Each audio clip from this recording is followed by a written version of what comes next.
देखो आमर जो देखा पूर्वर जो आम सूचना जारी करूँ कि ये जो 5 और 6 तारीख ये जो 2 दिन रोचे से 2 दिन में मुख्यतः तापमात्रा प्रभाव यथेष्ट अधिक कारण आम गतकाली सूचना जारी करूँ कि केतक स्थान में 2 ରୁ 3 डिग्री पर्यंत तापमात्रा वृद्धि होबार संभावना रहता है। आज यदि देखा आम भुवनेश्वर में पाखापाखि 11:30 सुधा 39.8 डिग्री जोटा कि चलित सीजन रे भुवनेश्वर सर्वोच्च तापमात्रा आम कहीपर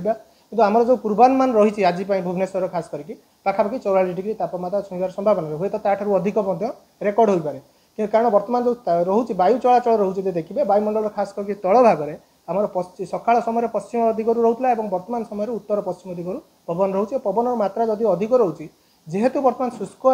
वायु रोचे यह गरम वायु तेणु ये तापमात्रा आमर जो रोचे सूर्य किरण तीव्रता यथेष्ट अधिक अच्छी ये शुष्क वायु सूर्य किरण प्रभाव में आसिक आम अधिक उत्तप्त होती जहाँ प्रभाव में आम आज जो पूर्वानुमान रही भुवनेश्वर 44 डिग्री कि सामान्य अधिक तापमात्रा रेकर्ड होबार संभावना रही केवल भुवनेश्वर नुहे अनेक सहर में तापमात्रा 42-43 डिग्री पर्यंत तापमात्रा छुईबार संभावना रही ताकू लक्ष्य करके आम देखा आगामी जो 2 दिन रोचे आज और आसंता काली ये जो 2 दिन में हिट वेव्र प्रभाव यथेष्ट अधिक रही आमर खास करके देखा सुंदरगढ़ है बलांगीर टिटलागढ़ ये सब सहर में आमर जो रोचे वार्म नाइट कंडीशन रियलाइज होती सहित आमर गत 24 घंटे अनेक स्थान में जो 40 डिग्री पाखापाखि तापमात्रा रेकर्ड होती खास करके 11 सहर में तापमात्रा 40 डिग्री कि अधिक रेकर्ड होती जो बौद्ध और मालकानगिरी में गतकाली सर्वोच्च दिन तापमात्रा 42 डिग्री रेकर्ड कर वर्तमान स्थिति लक्ष्य करी आम देखिए आम मुख्यतः भाव उपकूल ओडिशा रे आमर जो रोचे बालेश्वर है भद्रक जाजपुर कटक खोर्धा नयागढ़ ये सब जिला गुड़ी हिट वेव चेतावनी जारी कर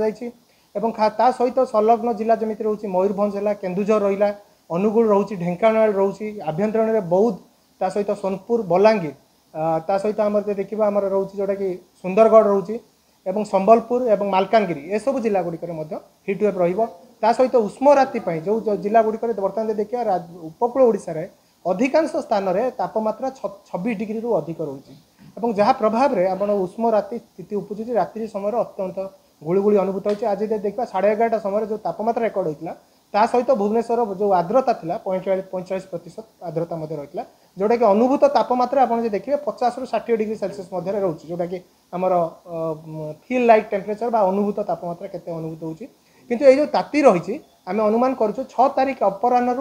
रात्रि मध्य वर्षा धीरे धीरे आरंभ हो कारण गोटे वायुमंडल पश्चिमा झड़ प्रभाव में वायुमंडल मध्य उपरी भाग में एक निम्नचाप रेखा सृष्टि होबार संभावना रही एवं यही समय एक गुरुचाप बल प्रभाव जलीय बाष्पूर्ण वायु राज्य मध्य को क्रमागत भाव प्रवेश कर जो रोचे उष्म और आर्द्र वायु परस्पर संस्पर्श में आसवे प्रतिक्रियाशील हम 7 और 8